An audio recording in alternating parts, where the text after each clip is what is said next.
Hi ನಮಸ್ತೆ ಎಲ್ರಿಗೂ. ಇವತ್ತು ತಿಂಡಿಗೆ ದೋಸೆ ಮಾಡೋಣ ಅಂಥೇಳಿ ರೆಡಿ ಮಾಡಿಕೊಂಡೆ.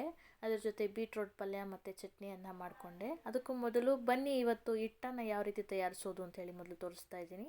ಇಲ್ಲಿ ನಾನು ಅಳತೆ ಗ್ಲಾಸಲ್ಲಿ 3 ಗ್ಲಾಸಷ್ಟು ಅಕ್ಕಿಯನ್ನು ಹಾಕ್ಕೊತಾ ಇದ್ದೀನಿ. 3 ಗ್ಲಾಸಷ್ಟು ಅಕ್ಕಿಯನ್ನು ಹಾಕ್ಕೊಂಡು ಅದಕ್ಕೆ ಒಂದು ಬೌಲಲ್ಲಿ ನೋಡಿ, ಇಲ್ಲಿ ತೋರಿಸ್ತಾ ಇರುವಂಥ ಬೌಲಲ್ಲಿ ಉದ್ದಿನಬೇಳೆಯನ್ನು ಹಾಕ್ಕೊತಾ ಇದ್ದೀನಿ, 1 ಬೌಲಷ್ಟು.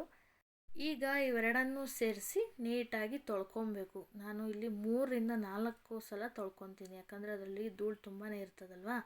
ಹಾಗಾಗಿ ನೀಟಾಗಿ ತೊಳ್ಕೊಬೇಕು. ಫಸ್ಟು ನೀಟಾಗಿ ಈ ರೀತಿ ಎಲ್ಲವನ್ನು ಹಿಸುಕಿ ಕೈಯಲ್ಲಿ ತೊಳೆದ ನಂತರ ಆ ನೀರನ್ನು ಎಲ್ಲ ಚೆಲ್ಲಿ 4 ಬಾರಿ ತೊಳೆದ ನಂತರ ಚೆಲ್ಲಿ ನಂತರ ಸಪ್ರೇಟು ಅವಲಕ್ಕಿಯನ್ನು ತೊಳೆದಿಟ್ಕೊಂಡಿದ್ದೆ ಅದನ್ನು 1 ಬೌಲ್ನಷ್ಟು ಆ್ಯಡ್ ಮಾಡ್ತಾಯಿದ್ದೀನಿ. ಆ್ಯಡ್ ಮಾಡಿದ ನಂತರ ಅರ್ಧ ಸ್ಪೂನಷ್ಟು ಮೆಂತ್ಯ ಕಾಳನ್ನು ಹಾಕ್ಕೊತಾ ಇದ್ದೀನಿ. ಇದು ಒಳ್ಳೆ ಫ್ಲೇವರ್ ಕೊಡುತ್ತೆ ದೋಸೆಗೆ. ಈಗ ನೆನೆಯೋದಕ್ಕೆ ನೀರನ್ನು ಹಾಕ್ಕೊತಾ ಇದ್ದೀನಿ. ನೀರನ್ನು ಹಾಕ್ಬಿಟ್ಟು ನಾನು 6 ಅವರ್ ನೆನೆಸಿದ್ದೀನಿ. ಇದನ್ನು ಮಧ್ಯಾಹ್ನ ನೆನೆ ಹಾಕಿ ಸಂಜೆ ಟೈಮಲ್ಲಿ ರುಬ್ಕೊತೀನಿ ಇದನ್ನು. ನಂತರ ನೋಡಿ ಹೀಗೆ ಅದಕ್ಕೆ ಬಂದಿದೆ. ಇದಕ್ಕೆ ಉಪ್ಪು ಮತ್ತು ಸೋಡಾವನ್ನು ಹಾಕ್ಕೋತೀನಿ.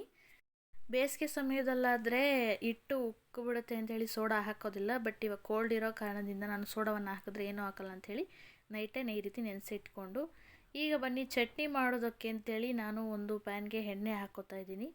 ಎಣ್ಣೆಯನ್ನು ಹಾಕ್ಕೊಂಡ ನಂತರ ಸ್ವಲ್ಪ ಕೊತ್ತಂಬರಿ ಸೊಪ್ಪನ್ನು ಹಾಕ್ಕೋತಾ ಇದ್ದೀನಿ. ಈ ಎಣ್ಣೆಯಲ್ಲಿ ಫ್ರೈ ಮಾಡಿದ್ರೆ ಒಳ್ಳೆ ಟೇಸ್ಟ್ ಬರುತ್ತೆ ಚಟ್ನಿಗೆ.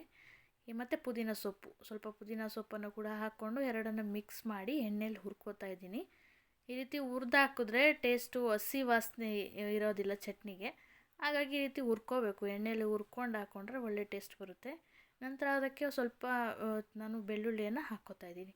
ಬೆಳ್ಳುಳ್ಳಿನ ಸಿಪ್ಪೆ ತೆಗೆದು ಈ ರೀತಿ ಎಣ್ಣೆಯಲ್ಲಿ ಅದನ್ನು ಕೂಡ ಫ್ರೈ ಮಾಡ್ಕೊತಾ ಇದ್ದೀನಿ.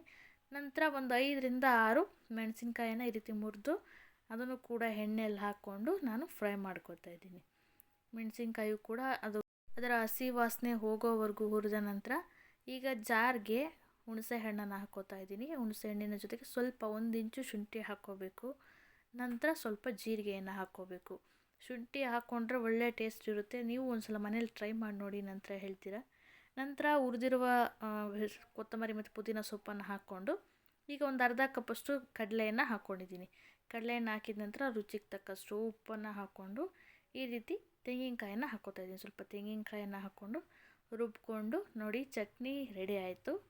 ಈಗ ನಂತರ ಪಲ್ಯಕ್ಕೆ ಅಂತ ಹೇಳಿ ನಾನು ಬೀಟ್ರೋಟನ್ನು ರೆಡಿ ಮಾಡ್ಕೋಬೇಕು.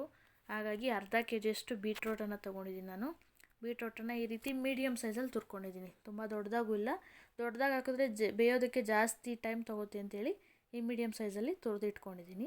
ಪಲ್ಯ ಮಾಡೋದಕ್ಕೆ ನಾನು ಈರುಳ್ಳಿ, ಕರಿಬೇವಿನ ಸೊಪ್ಪು, ಕಡಲೆಬೇಳೆ ಹಾಗೂ ಮೆಣಸಿನಕಾಯಿ ಮತ್ತು ಕೊತ್ತಂಬರಿ ಸೊಪ್ಪನ್ನು ತೊಗೊಂಡಿದ್ದೀನಿ. ಮೆಣಸಿನ್ಕಾಯಿ ಆದರೂ ಹಾಕ್ಕೋಬೋದು, ಇಲ್ಲ ನಾವು ಖಾರದ ಪುಡಿಯನ್ನು ಕೂಡ ಹಾಕ್ಕೋಬೋದು. ನಿಮ್ಗೆ ಯಾವ್ದು ಇಷ್ಟ ಆಗುತ್ತೆ ಅದನ್ನು ನೀವು ಹಾಕ್ಕೊಂಡು ಮಾಡ್ಕೋಬೇಕಾಗುತ್ತೆ. ಖಾರದ ಪುಡಿ ಹಾಕಿದ್ರೆ ಕೊನೆಯಲ್ಲಿ ಹಾಕಬೇಕಾಗುತ್ತೆ. ಮೆಣಸಿನ್ಕಾಯಿ ಹಾಕಿದ್ರೆ ಈ ಎಣ್ಣೆಯಲ್ಲಿ ಫ್ರೈ ಮಾಡ್ತೀವಲ್ಲ ಈರುಳ್ಳಿ, ಆ ಟೈಮಲ್ಲಿ ಹಾಕ್ಕೋಬೇಕು. ಈಗ ಬನ್ನಿ ನೋಡೋಣ. ಬಾಣಲೆಗೆ ಎಣ್ಣೆ ಹಾಕ್ಕೋತಾ ಇದ್ದೀನಿ ಪಲ್ಯವನ್ನು ಮಾಡೋದಕ್ಕೆ. ಎಣ್ಣೆ ಕಾದ ನಂತರ ಸಾಸಿವೆಯನ್ನು ಹಾಕ್ಕೋತಾ ಇದ್ದೀನಿ. ಸಾಸಿವೆ ಎಣ್ಣೆಯಲ್ಲಿ ಸಿಡಿದ ನಂತರ ಕಡಲೆಬೇಳೆಯನ್ನು ಹಾಕ್ಕೊಂಡು ಸ್ವಲ್ಪ ಅದು ನೋಡಿ ಈ ಕಲರ್ ಬರಬೇಕು. ಈ ಕಲರ್ ಬಂದರೆ ಬೀಟ್ರೋಟ್ ಪಲ್ಯ ಜೊತೆ ಚೆನ್ನಾಗಿರುತ್ತೆ. ಹಾಗಾಗಿ ಗೋಲ್ಡನ್ ಬ್ರೌನ್ ಕಲರ್ ಬರೋವರೆಗೂ ಎಣ್ಣೆಯಲ್ಲಿ ಫ್ರೈ ಮಾಡಿ ಅದಕ್ಕೆ ಕರಿಬೇವಿನ ಸೊಪ್ಪನ್ನು ಹಾಕ್ಕೋತಾ ಇದ್ದೀನಿ. ನಾನು ಕರಿಬೇವಿನ ಸೊಪ್ಪನ್ನು ಹಾಕ್ಕೊಂಡು ಎಣ್ಣೆಯಲ್ಲಿ ಈ ರೀತಿ ಬೇಯಿಸ್ತಾ ಇದ್ದೀನಿ. ಈ ಕರಿಬೇವಿನ ಸೊಪ್ಪು ಎಣ್ಣೆಯಲ್ಲಿ ಈ ರೀತಿ ಬೆಂದರೆ ಕಡಿಮೆ ಉರಿ ಇಟ್ಕೊಂಡು ಬೇಯಿಸಬೇಕು, ಎಣ್ಣೆ ಸಿಡಿಯೋಲ್ಲ. ನಂತರ ನಾನು ಕಟ್ ಮಾಡಿರುವ ಈರುಳ್ಳಿಯನ್ನು ಹಾಕ್ಕೋತಾ ಇದ್ದೀನಿ. ಈರುಳ್ಳಿಯನ್ನು ಹಾಕ್ಕೊಂಡು ರುಚಿಗೆ ತಕ್ಕಷ್ಟು ಉಪ್ಪನ್ನು ಹಾಕ್ಕೋತಾ ಇದ್ದೀನಿ. ಉಪ್ಪು ಹಾಕ್ಕೊಂಡ್ರೆ ಈರುಳ್ಳಿ ಬೇಗ ಬೇಯ್ತದೆ ಅಂಥೇಳಿ ಉಪ್ಪು ಹಾಕ್ಕೊಂಡಿದ್ದೀನಿ. ಈಗ ಎಲ್ಲವನ್ನು ಕೂಡ ಈ ರೀತಿ ಮಿಕ್ಸ್ ಮಾಡ್ತಾಯಿದ್ದೀನಿ. ಮಿಕ್ಸ್ ಮಾಡಿ ಎಣ್ಣೆಯಲ್ಲಿ ಈರುಳ್ಳಿಯನ್ನು ಬೇಯಿಸ್ಕೋಬೇಕು. ಅದು ಗೋಲ್ಡನ್ ಬ್ರೌನ್ ಕಲರ್ ಬರೋವರೆಗೂ ಬೇಯಿಸಿ ನಂತರ ನಾನು ಅದಕ್ಕೆ ತುರಿದ ಬೀಟ್ರೋಟನ್ನು ಹಾಕ್ತಾಯಿದ್ದೀನಿ. ನೋಡಿ, ತುರಿದ ಬೀಟ್ರೋಟನ್ನು ಹಾಕ್ಕೊಂಡು ಎಲ್ಲವನ್ನು ಕೂಡ ಒಂದು ಸಲ ಮಿಕ್ಸ್ ಮಾಡಬೇಕಾಗುತ್ತೆ.